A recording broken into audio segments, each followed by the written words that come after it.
at pinakremate ang mga labi nito. Naglalakad si Peterson hawak ang banga kung saan naroon ang abo ng kanyang ina upang ilagay kung saan lalamayan ito. Malungkot at nag-iisa si Peterson at naalala niya ang mga pangaral ng kanyang ina kung paano siya pinapatatag ang kanyang kakayahan. Dumating si Rita at ang kanyang pamilya, maging ang kaibigan nito. Habang nakaupo si Peterson na mag-isa, tinawag ito ni Rita at napatayo bigla si Peterson at niyakap ng mahigpit si Rita. At sinabi ni Rita ang pakikiramay nito. Samantalang si Raymond naman ay tinapik niya ang kamay ni Peterson upang sabihin ang pakikiramay din ito. Habang tumungo naman si Rita sa kanilang katulong at nagyakapan ang dalawa. At ayun na nga, mukhang gagamitin ito ng dahilan para lalong kaawaan ni Rita si Peterson. Hinawakan niya ang kamay ni Rita habang nakaharap silang lahat sa labi ng kanyang ina.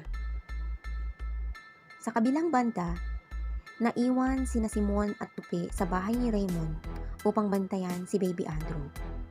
At yun na nga, di maiwasang isipin ni Simon sa pangyayari kay Peterson. At lumapit na nga ang karma sa kanya sa kabila ng ginawa niya sa mga nagdaang araw. At sumagot itong si Tupi na kahit sa pinakamasamang tao sa buong mundo ay huwag nating hilingin ng masama. At humingi naman ng paumanhin si Simon. Dala lang siguro iyon nang di niya matanggap ang nangyari sa barangay Talisay. Kaya naman, inutusan na lang ni Tupi na hugasan ang mga feeding bottle ni Baby Andrew dahil baka magising pa ito at wala silang magamit. Sa bandang hospital kung saan nire-renovate ang ilang parte ng hospital na pinapatayo, nandun sina Hana at Simon.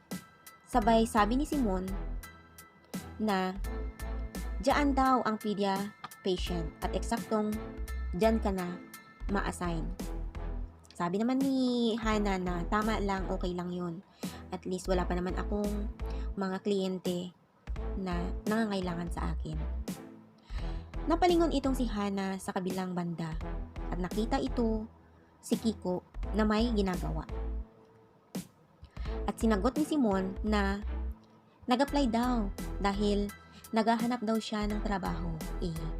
Tinanggap naman ni Doc Tupi at sabing, don't tell me, papatuloyin niyo sa bahay yan. Ngunit, ang sagot naman ni Simon, ang uuwi mo naman, hindi yan titira doon. Titira yan dyan sa building kung saan kasama nila ang mga workers. Pinuntahan naman ni Kiko si Hana kung saan siya nagpipinta at na-amaze ang kanyang gawa. At yun na nga, nagkaroon si Kiko ng lakas ng loob para sabihin kay Hana na kung bakit yung mga tinatanong niya noon kung ano ba talaga.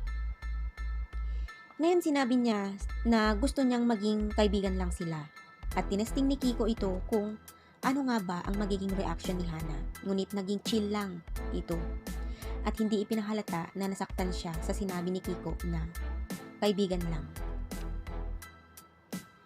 At pinakita kay Kiko na okay lang yan sa kanya, at least naging totoo anya ng dalaga.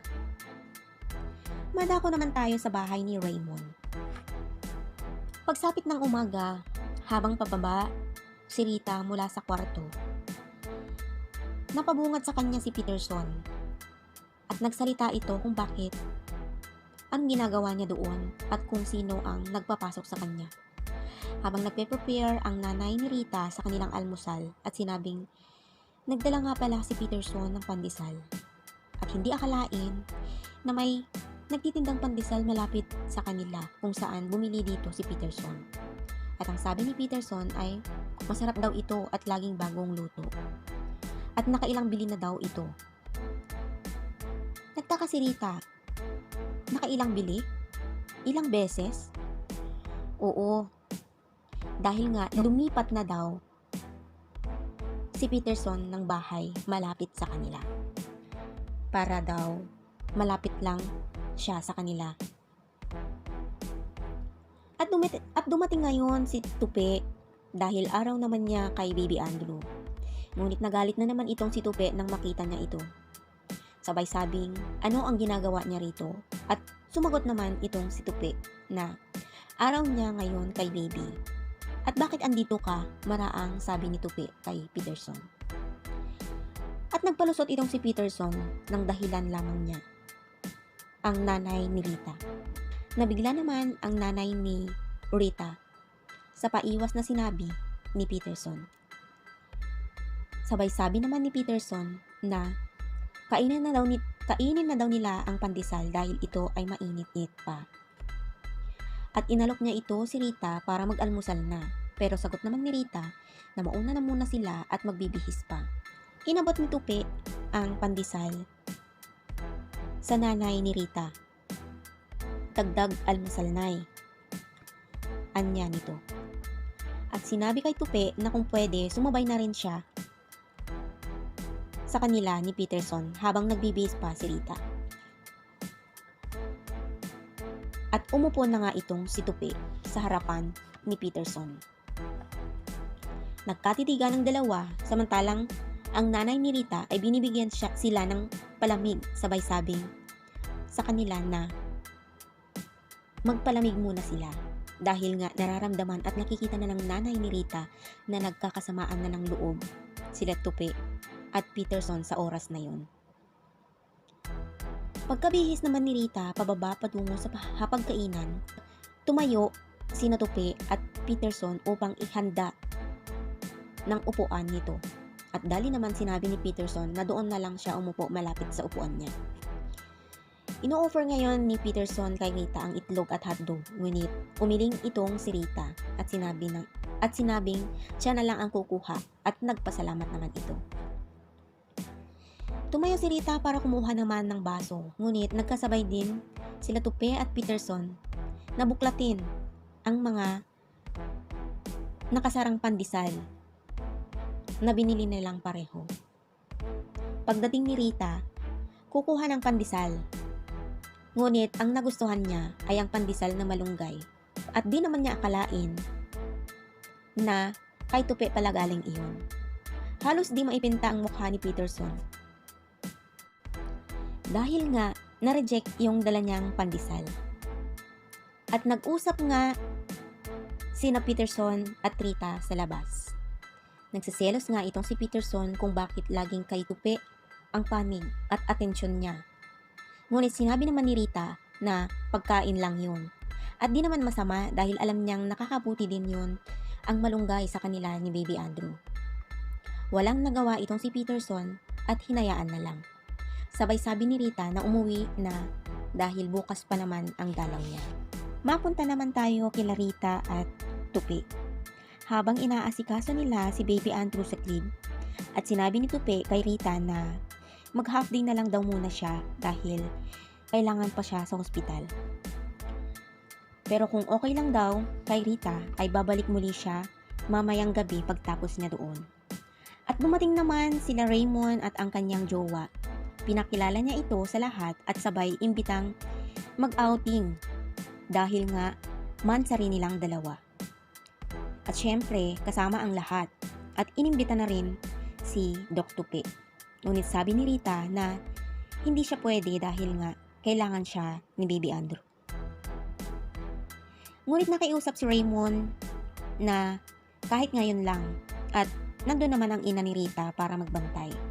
At sinabi naman ng ina na pumunta na siya para makalabas din paminsan-minsan dahil nagbumukha na daw siyang losyang at tumawa naman ito.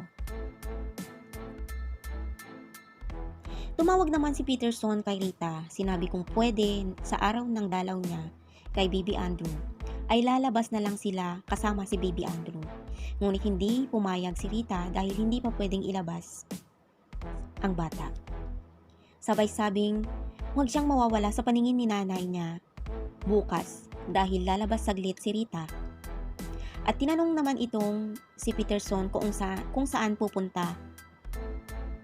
Ngunit hindi sinagot ni Rita. Kaya naman ito nagalit habang kinakausap niya ang litrato nila noong ikinasal sila. Pinapangako niya sa sarili niya na babalik ang asawa niya at miss na niya ito. Samantalang nanaginip si Tupi tungkol sa pangyayaring pagkapaslang ng kanyang ama noong gabing iyon. At nang gabing binaril siya ito. At nag-alala ito. At biglang nagising. Sabay tingin at hawak ang litrato nila, ang kanyang pamilya.